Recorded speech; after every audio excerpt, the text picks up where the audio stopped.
What exactly is a class war, and why does it feel like we're living through one right now? Let's talk about it. In the Communist Manifesto, Karl Marx wrote, "The history of all hitherto existing society is the history of class struggle." He argued that societies are divided into two main classes: the bourgeoisie, who own the means of production, and the proletariat, who must sell their labor to survive. In early 20th century Russia, this inequality was extreme. The Tsar and the aristocracy controlled 90% of the wealth, while peasants made up 80% of the population, most living in poverty, working the land they didn't own. Meanwhile, factory workers in cities like St. Petersburg, then Leningrad, worked 12 to 14-hour days for wages that barely covered food and rent. This created what Marx called immiseration, the worsening condition of workers under capitalism, and eventually sparked the Russian Revolution of 1917, where the working class overthrew the monarchy. But what about today?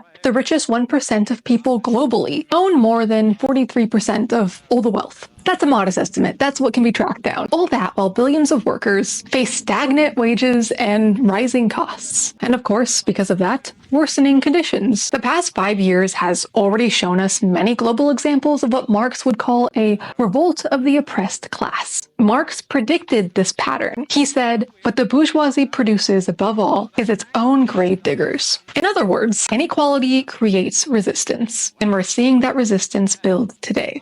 So are we already in a class war? Maybe not with barricades, but through strikes, unions, and protests against corporate power. History does show us that inequality can't last forever, and change is coming, or it should be, so long as we learn and pay attention to what was successful at bringing down the bourgeoisie in the past.